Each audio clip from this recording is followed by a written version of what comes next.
말씀을 함께 보겠습니다. 요한복음 21장 1절부터 14절까지 말씀을 한 절씩 교독하겠습니다.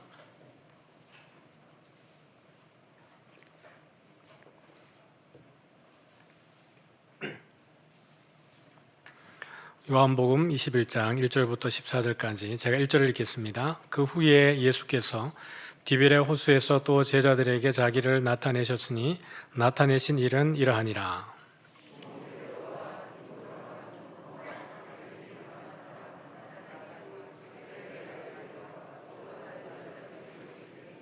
시몬 베드로가 나는 물고기 잡으러 가노라 하니 그들이 우리도 함께 가겠다 하고 나가서 배에 올랐으나 그날 밤에 아무것도 잡지 못하였더니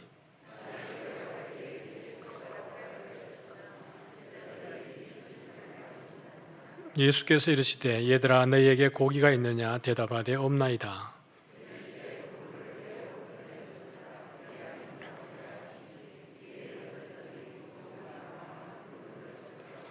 예수께서 사랑하시는 그 제자가 베드로에게 이르되 주님이시라 하니 시몬 베드로가 벗고 있다가 주님이라 하는 말을 듣고 겉옷을 두른 후에 바다로 뛰어내리더라.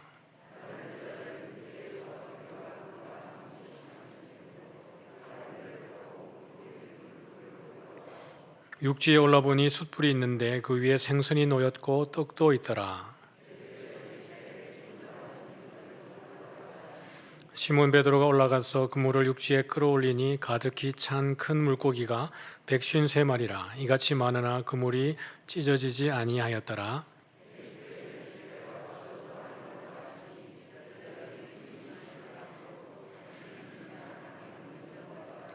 예수께서 가셔서 떡을 가져다가 그들에게 주시고 생선도 그와 같이 하시니라. 이것은 예수께서 죽은 자 가운데에서 다시 살아나신 후에 세 번째로 제자들에게 나타나신 것이라. 아멘. 할렐루야. 평안하셨습니까? 네. 오늘은 우리 베드로에 대해서 한번 보겠습니다. 요한복음 21장은 요한복음 20장 다음에 나오는데요. 20장 마지막에는 요한복음의 기록 목적에 대해서 잘 소개를 하고 있습니다. 그리고 21장은 베드로에게 온전히 집중하고 있고요. 아마 부록같이 우리에게 소개되고 있는 부분입니다. 그래서 오늘 제목은 베드로가 갈릴리로 간 이유라는 제목으로 함께 보도록 하겠습니다. 그런 얘기 있죠. 달마가 동쪽으로 간 이유. 그건 잘 모르겠습니다. 그런데 오늘 우리는 베드로가 갈릴리로 왜 갔는지 그 부분을 좀 함께 다루도록 하죠. 이 구절 한번 같이 읽어보겠습니다. 시작.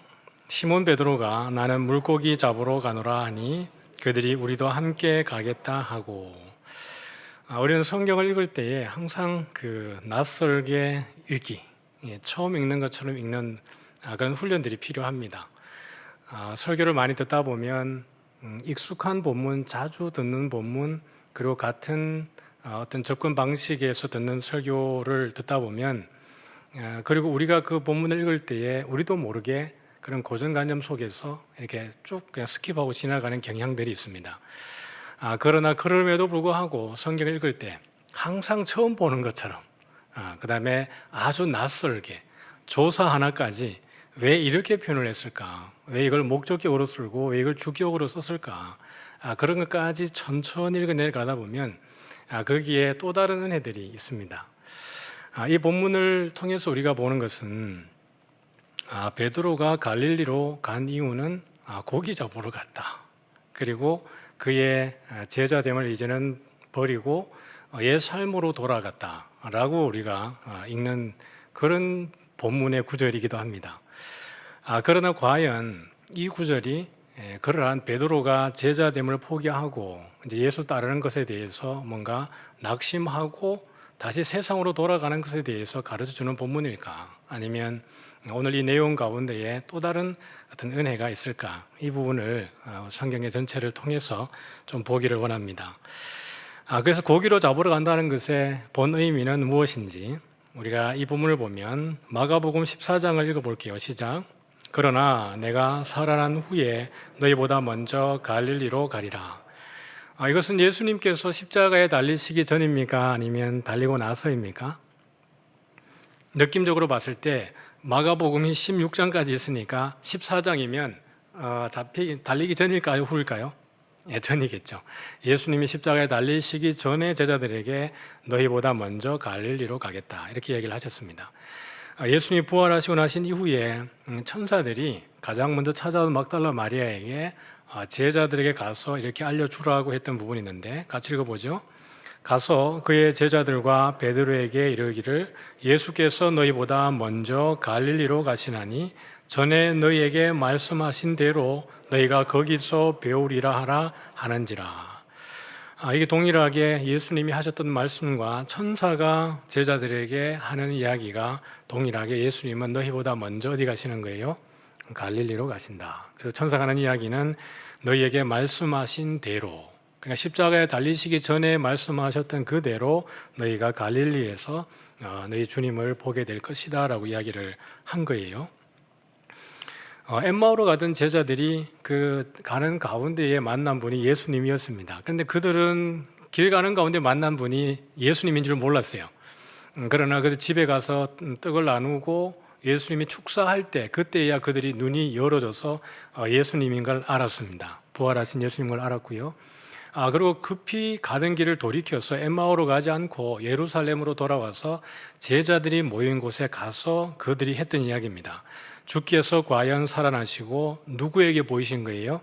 시몬에게 보이셨다 하는지라 이렇게 되어 있어요. 그러면 적어도 이 시몬은, 베드로는 부활하신 예수님을 보았습니까? 안 보았습니까? 보았어요. 그리고 오늘 14절인데 죽은 자 가운데에서 살아나신 후에 오늘 이 갈릴리에서 베드로와 예수님이 만나는 것은 몇 번째 만남입니까? 세 번째 만남이에요. 그럼 두 번을 만난 적이 있다는 건데 언제예요?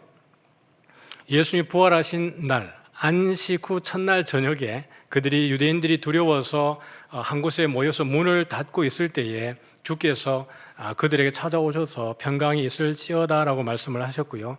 8해가 지나고 난 이후에 도마가 있을 때 다시 예수님 오셔서 그들을 만나셨습니다. 그리고 오늘 여기 만나는 것은 몇 번째예요? 세 번째 만나는 거예요.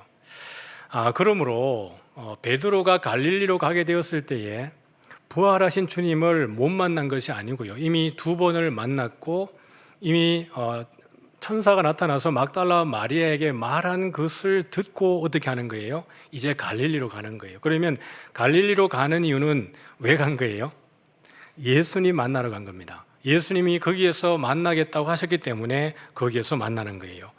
그래서 오늘 본문의 1절은 이렇게 시작을 하죠. 시작. 그 후에 예수께서 디베랴 호수에서 또 제자들에게 자기를 나타내셨으니 나타내신 일은 이러하니라. 그러니까 8해 후에 제자들이 모였을 때 다시 나타나시고 그 후에 이 얘기입니다.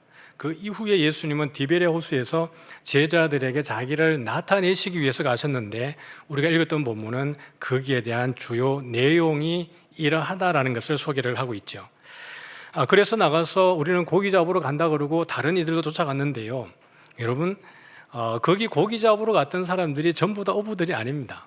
베드로, 안드레, 그다음에 세베대의 아들들까지는 어부들이지만요, 나다나엘이라든지 도마라든지 또 다른 제자들은 어부가 아니에요. 그러므로 이들은 일상으로 돌아가서 이제는 제자됨을 버리고 우리의 일상의 생업으로 다시 돌아가겠다고 하는 것은 조금 부자연스러운 모습이 있습니다. 그러면 이들은 왜 고기 잡으러 갔는가? 요한은 그것을 그냥 팩트로 그것을 알려주는 거예요. 그들은 고기를 잡으러 갔다. 그럼 왜 고기를 잡으러 갔을까요? 분명히 갈릴리에 가서 예수님 만나기로 했는데 만났어요? 못 만났어요? 못 만나니까 그들이 그 가운데에 아마 고기를 잡으러 간 것 같습니다. 오늘 이야기의 전체 정황을 보면 아마 이것이 하나님의 경륜 속에 있는 것이겠죠. 나가서 그들이 어떻게 하고 있습니까? 시작. 나가서 배에 올랐으나 그날 밤에 아무것도 잡지 못하였더니. 왜 못 잡았을까요? 적어도 그 배에 탄 사람의 절반 이상은 어부 출신입니다. 베드로도 그러고 야고보, 요한도 그러고 이 고기잡이에 익숙한 사람들입니다. 그러니까 예수님의 제자로 부름받기 전에 그들이 습관을 쫓아서 늘 나갔던 장소로 그 시간에 나가서 잡았을 텐데 아무것도 못 잡은 거예요. 물론 그럴 수는 있습니다. 우리 낚시하시는 분들도 그 프로들이 있으시대요. 보니까 낚시 프로들이 있는데 그 프로들이라 할지라도 그 물때와 시간을 맞춰서 나가도 그냥 허탕치고 돌아오는 경우들이 있다고 하대요 보니까. 어쩌면 그런 경우일 수도 있겠습니다. 그러나 이후에 예수님께서 제자들에게 물으시는 정황이나 전체적인 것을 고려해 보았을 때에 이들이 운이 없어서 못 잡은 게 아니라 하나님께서 이 가운데에 고기를 안 잡히게 했던 것 같아요.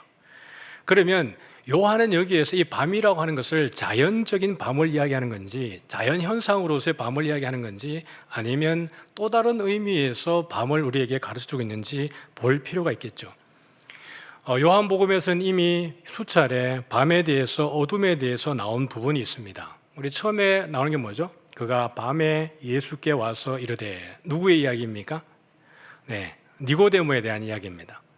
이것은 이스라엘의 영적인 상태라 그랬어요. 참빛, 곧 세상에 와서 각 사람에게 비추는 빛이 있었으니 사람들이 세상이 그를 어떻게 합니까? 영접하지 아니하더니라고 이야기했어요. 참빛이 세상에 왔는데 세상이 영접하지 않습니다. 여전히 어둠 가운데 있는 거예요.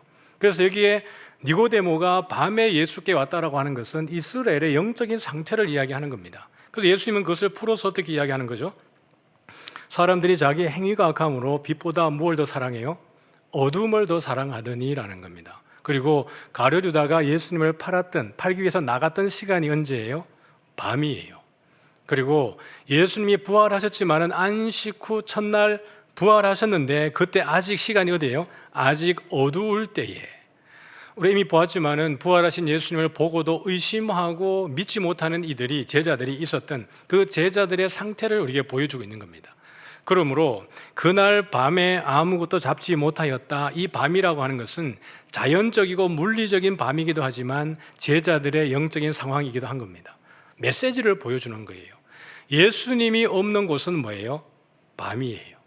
예수님이 계시지 않는 곳은 어둠입니다. 그래서 우리가 그날 밤에라고 하는데 포커스를 맞춰보면 이게 영적인 상황이지만 포커스를 좀 뒤로 가져가서 아무것도 잡지 못하였다에 포커스를 좀 두면, 우리가 요한복음 15장에 예수님께서 나는 참 포도나무요 내 아버지는 뭐라 그랬습니까? 농부다 이렇게 얘기했습니다. 그러시면서 그 가운데에 오늘 같은 본문을 또 말씀을 하셨는데 같이 읽어보죠. 나는 포도나무요 너희는 가지라. 그가 내 안에 내가 그 안에 거하면 사람이 열매를 많이 맺나니 나를 떠나서는 어떻게 되는 거죠? 너희가 아무것도 할 수 없음이라 그랬어요.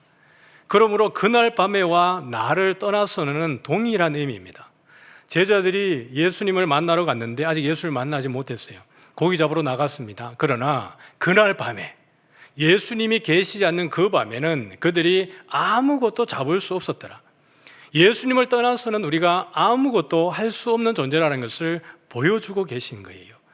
그러면 이들이 바닷가로 고기를 잡으러 가는 것조차도 아마 우리 하나님은 모든 경륜 속에서 그것을 허락을 하고 지켜보고 계셨을 겁니다. 그렇게 할 때 이제 시간의 변경이 일어나고 있습니다. 같이 한번 읽어보면요. 시작. 날이 새어갈 때에 예수께서 바닷가에 서셨으나 제자들이 예수인 줄 알지 못하는지라. 요한복음 20장 1절은 어떻게 시작을 해요? 안식 후 첫날 아직 어두울 때에 이렇게 시작을 합니다. 근데 오늘 21장 4절에 가보니까 날이 새어갈 때에, 사실은 그 시간적인 타이밍은 비슷합니다. 아직 어두울 때나 날이 새어갈 때나 비슷한 시간이에요. 그러면 여러분 느낌의 차이가 있죠. 아직 어두울 때나 날이 새어갈 때는 시간적으로는 비슷하지만 아가 다르고 어가 다른 거예요. 제자들의 영적인 상태가 아직 부활에 대해서 소망이 없을 때는 어두울 때라고 표현했지만 이제 주를 만나고 부활하신 주님을 대면하기 직전에 있는 상황 속에서는 어떻게 합니까? 날이 새어갈 때라고 말함을 인하여서 뭔가 소망이 있어 보이는 겁니다. 그럼에도 불구하고 그 바닷가에 서 계신 분이 예수님인 걸 알아요, 몰라요? 알아요, 몰라요? 몰라요. 크게 대답해도 됩니다. 몰라요. 이거 잘 기억하셔야 돼요. 그러면 예수께서 이르시되 얘들아 너에게 고기가 있느냐라고 말씀하실 때 요한은 이분을 예수님이라고 이야기하고 있지만 얘들아 너희에게 고기가 있느냐라고 말하는 이가 예수님인 줄 배에 있는 사람들은 알까요, 모를까요? 몰라요. 아직 날이 환하게 밝지 않았기 때문에 그 바닷가에인가 누가 서서 외치는 겁니다. 얘들아, 내가 고기가 있느냐라고 했더니 없습니다 그러는데, 여기 보면 이 사람들은 그가 누구인지를 몰라요. 근데 이게 되게 중요한 포인트입니다. 자, 여기서 하나 우리가 보고 넘어갈 것은 이거 기억나십니까? 이 그림. 네, 이게 언제 거냐 그러면 오늘이 6월이죠. 한 2달 전에 했는데요. 2달 전 설교했는 내용입니다. 4월 18일 주일 설교에 보여드린 제자입니까? 라는 설교를 하면서 제가 했던 내용인데요. 베드로가 예수님을 3번 부인하는 장면입니다.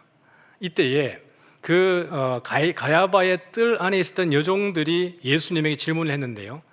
이들이 질문을 할 때 부정적인 대답을 기대하면서 묻는 질문의 형식이 있고 긍정적인 대답을 기대하면서 묻는 질문이 있다라고 말씀을 드렸는데 기억은 나십니까? 네, 기억나죠. 네, 근데 이 여종 가운데 한 명이 베드로에게 질문을 할 때 부정의 대답을 기대하면서 묻는 형식으로 질문을 하는 겁니다. 너도 이 사람의 제자 중 하나가 아니냐라고 물을 때 부정을 기대했다라는 것은 이 여인이 베드로가 예수님의 제자 중 한 명인 것을 확신했다는 이야기입니까? 아니면 아리까리하다는 이야기입니까? 예, 아리까리하다는 얘기예요. 아리까리가 일본어입니까? 내가 모르겠는데 갑자기 그런 생각이 드는데 그게 중요한 게 아니고요. 그러면 이렇게 질문했을 때 베드로 입장에서 대답할 때 한결 수월했겠죠. 왜냐하면 이 여인이 나의 정체에 대해서 확실히 모르는구나. 그러면 내가 예수님의 제자가 아니라고 대답해도 들통나지 않겠구나라는 확신이 있는 거예요. 그러니까 베드로가 나는 그의 제자가 아니라고 대답을 하는 겁니다. 또 다른 여종이 묻습니다. 너도 그 제자 중 하나가 아니냐라고 물었는데 부정의 대답을 기대하면서 묻는 거예요. 이 여종도 마찬가지로 확신이 없는 겁니다. 그럴 때 베드로가 대답할 때 어떻게 대답한 거예요? 아니라고 대답했어요. 왜냐하면 아니라고 대답해도 들키지 않을 게 확실하니까요. 그런데 3번째 질문하는 이 사람, 말고의 친척이 묻는 질문입니다. 이 사람은 긍정의 대답을 기대하면서 묻는 거예요. 다시 말하면 확신을 가지고 묻는 겁니다. 뭐라고 물은 거예요? 내가 그 사람과 함께 동산에 있는 것을 내가 보지 아니하였느냐? 이게 이제 베드로의 마음이 복잡한 거예요. 이 사람이 확신을 가지고 물으니까요. 그럼에도 불구하고 베드로가 뭐라고 대답한 거예요? 나는 그의 제자가 아니라고 대답을 한 거예요. 그때에 닭이 울었습니다. 베드로의 마음에 심히 통곡하여서 울었다라고 이야기를 했어요. 그런데 우리가 다음 주에 만나겠지만 예수님과 베드로의 가운데 예수님이 베드로에게 뭐라고 물어요? 내가 나를 사랑하느냐라고 물으세요. 몇 번 물으시죠? 3번 물어요. 3번째 딱 물었을 때 베드로가 뭐라 그래요? 마음에 근심하며 대답하니라 그랬어요. 예수님의 3번째 질문과 그 말고의 친척이 묻는 3번째 질문이 겹치는 거예요. 베드로 머릿속에 복잡해지는 겁니다. 그런데 오늘 예수님이 물으시는 질문은 동일한 의미에서 묻는 거예요. 너희에게 고기가 있느냐라고 물으실 때 동일하게 매 의문문을 썼습니다. 쉽게 말하면 부정의 대답을 기대하고 물으시는 거예요. 그래서 너희에게 고기가 있느냐고 물었을 때 제자들이 뭐라 그래요? 없나이다라는 겁니다. 그러면 여기서 요한은 뭘 얘기하는 거예요? 예수님의 신성과 이 제자들이 바다에 나간 것의 목적이 무엇인지를 우리에게 보여주는 거예요. 이미 그들이 바다에 나갔을 때 고기를 한 마리도 못 잡을 것을 주님은 알으셨어요? 모르셨어요? 알고 계셨어요. 그럼 이것은 누구의 경륜입니까? 하나님의 경륜이에요. 그들이 물때를 잘못 만나서 재수가 없어 고기를 못 잡은 게 아니라 고기를 못 잡도록 하시는 하나님의 경륜 속에 있습니다.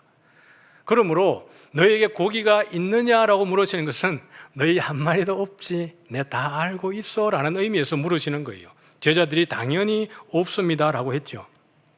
그랬더니 예수님이 뭐라 그래요? 시작. 이르시되 그물을 배 오른편에 던지라.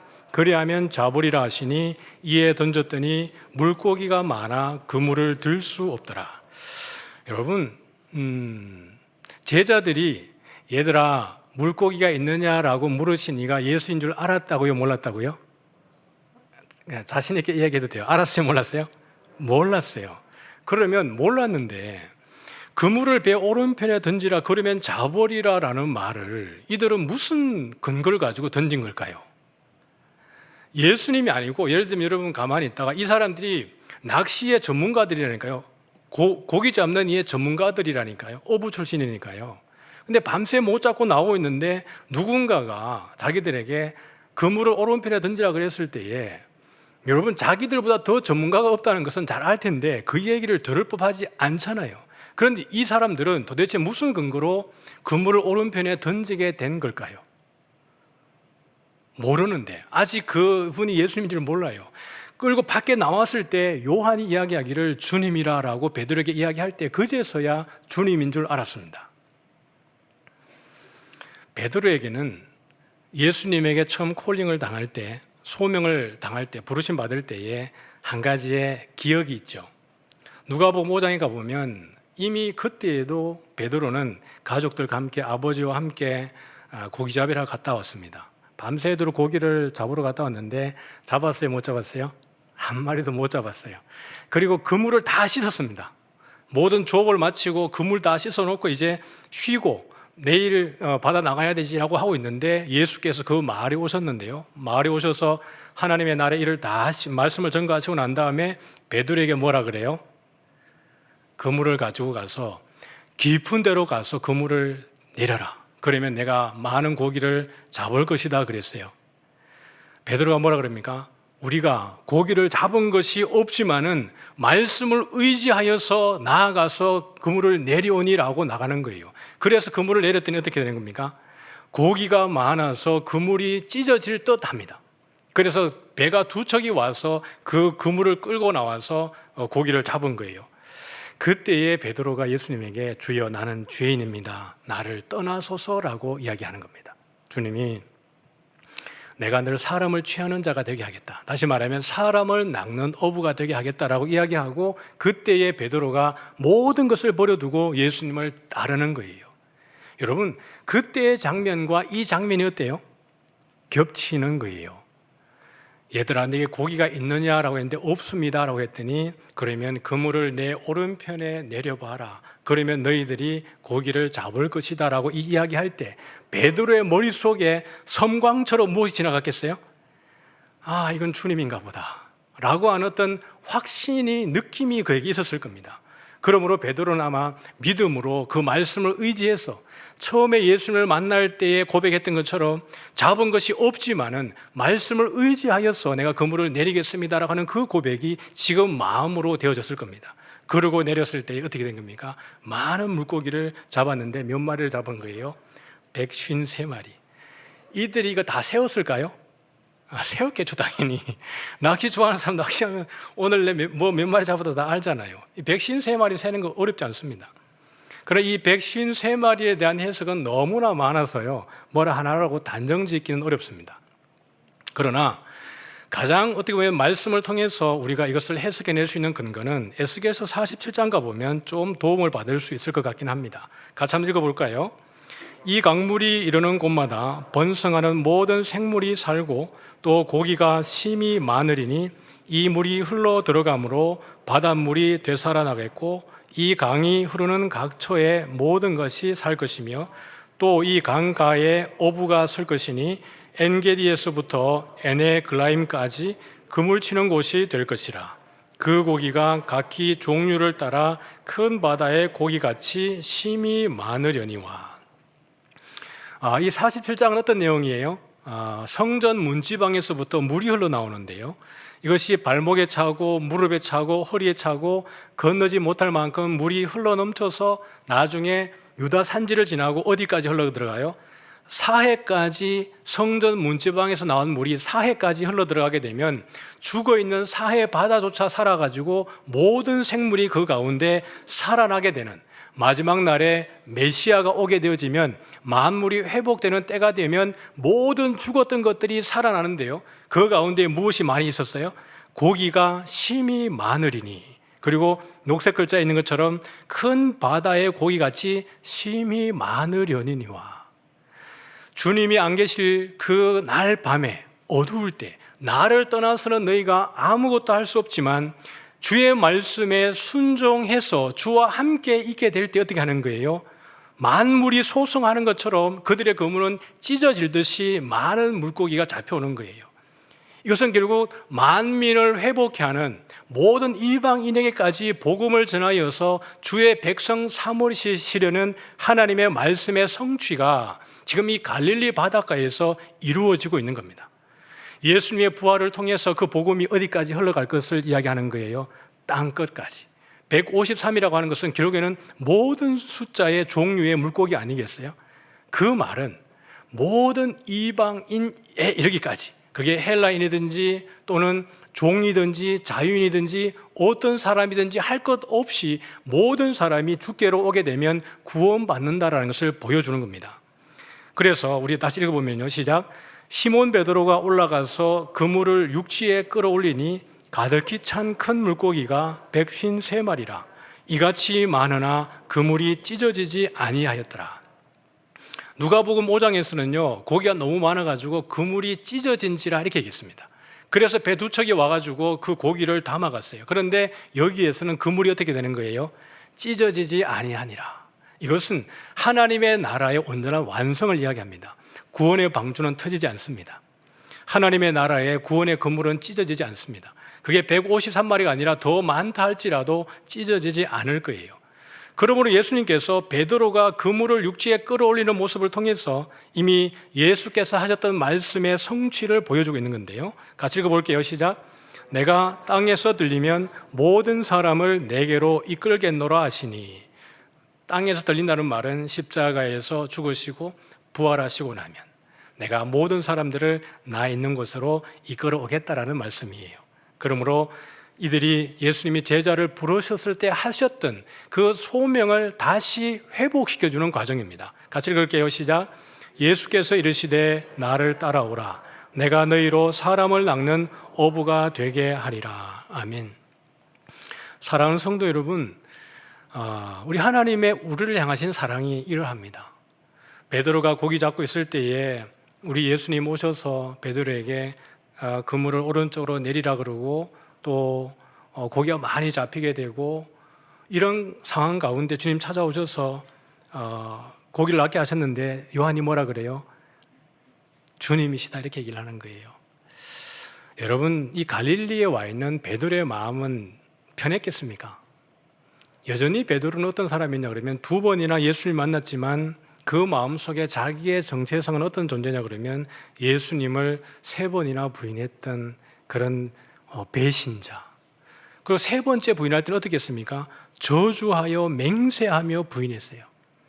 그랬던 자기의 정체가 여전히 거기에 머물러 있는데 예수를 만날 그 마음에 많은 부담이 있었겠죠. 그러나 그물을 오른쪽에 던지라 그러고 고기가 잡혔을 때에 그가 직감했던 것처럼 요한이 뭐라고 얘기해 주는 거예요? 보라, 주님이다 라고 이야기를 하는 겁니다. 이 이야기를 듣고 베드로가 어떻게 하는 거예요? 그가 겉옷을 두르고 바다에 뛰어내려서 예수님에게 달려가는 거예요. 우리 주님의 우리를 향하신 사랑이 이렇게 디테일하십니다. 우리의 마음을 우리가 몰라도 주님은 우리의 마음을 아시는 줄 믿습니다. 여러분이 아파하고 힘들어하고 처음 예수님 믿을 때에 그때 뜨거웠던 마음, 그때 했던 결심, 소명, 어떻게 보면 그 가운데 우리의 전부를 드릴 것처럼 그렇게 뜨겁고 열심히 있었습니다. 그러나 살아가다 보면 어느샌가 나도 모르게 예수님에게 말은 예수님 믿는다고 말하는데 나의 행실은 예수를 믿지 않는 것처럼 살아가는 우리의 현 주소. 그러나 예수님은 그 현장에 찾아오셔서 그들을 책망하거나 나무라지 않고 정말 말씀으로보다는 행동으로서 제자들을 다시 온전히 회복해 하시는 거예요. 거기에 절정한 클라이막스는 또 다른 데 있습니다. 해변에서의 성찬식이에요. 한번 같이 읽어볼까요? 시작. 육지에 올라보니 숯불이 있는데 그 위에 생선이 놓였고 떡도 있더라. 제자들이 고기 한 마리도 못 잡고 있는데 예수님 뭐하고 계셨던 거예요? 미리 오셔가지고 진짜 앉아가지고 생선 굽고 있었던 거예요. 그리고 떡 딱 준비해 놓고 자, 너희 나오면 내가 먹을 거 다 준비해 놨다 이거거든요. 근데 여러분, 여기에 놓인 숯불이라고 하는 것, 그러니까 요한은 언어의 천재입니다. 그러니까 여기 보면 숯불이 있는데 이 숯불은 어디에서 표현된 거냐 그러면요, 같이 읽어보죠. 그때가 추운 고로 종과 아랫사람들이 불을 피우고 서서 쬐니 베드로도 함께 서서 쬐더라. 여러분, 여기가 어디예요? 요한복음 18장은 가야바의 뜰입니다. 베드로가 예수님을 3번 부인하던 그 현장이에요. 그때도 추워가지고 밤이었기 때문에요, 숯불을 쬐고 있었습니다. 근데 여기에 쓰인 숯불과 그 다음에 그 18장에 있는 불이 동일한 단어를 쓰인 거예요. 가야바의 뜰에 피어진 숯불에서는 베드로가 예수님을 3번 부인하고 저주하여 맹세하여 부인하던 현장이 그 숯불 가에 있었습니다. 근데 해변가의 숯불은 누가 피운 거예요? 예수님이 피워놓고 베드로를 회복해 하고 치유하고 만져서 다시 예수의 제자됨을 하기 위해서 예수님이 피워놓은 숯불이에요. 동일한 단어가 쓰여졌지만 전혀 다른 상황이 그 앞에 펼쳐 놓여져 있는 겁니다. 그러면서 예수님은 거기에다가 생선과 떡을 놓으셨는데요, 이것은 요한복음 6장 9절에도 동일하게 나와 있습니다. 시작. 여기 한 아이가 있어 보리떡 5개와 물고기 2마리를 가지고 있나이다. 어떤 표적이죠? 오병이어의 표적입니다. 보리떡 5개와 물고기 2마리로 5천 명을 먹이고도 몇 바구니 남았죠? 12바구니가 남았던 그 현장입니다. 근데 요한은 여기에 동일한 단어를 썼습니다. 여기 생선이라는 것과 물고기라고 하는 단어에다가 옵사리온이라고 하는 단어를 썼습니다. 21장의 이 현장에 나오는 물고기, 생선이라는 단어는 여러 단어로 여러분 쓰여졌습니다. 우리가 지난번에 본 예수 그리스도 하나님의 아들 구세주라고 하는 그 철자 이니셜을 따가지고 만들어 놓은 그 글자가 뭐였어요? 익투스였습니다. 익투스는 그냥 생선 물고기예요. 그러나 이 옵사리온이라고 하는 것은 먹을 수 있도록 준비되어진 물고기를 이야기하는 겁니다. 그러니까 요한은 그 위에 생선이 놓였고라고 하는 것을 보리떡 5개와 물고기 2마리일 때 이 물고기와 동일한 단어를 쓰고 있고요, 그 다음에 떡이라고 하는 것도 아르토스라고 해서 동일한 단어를 쓰고 있는 거예요.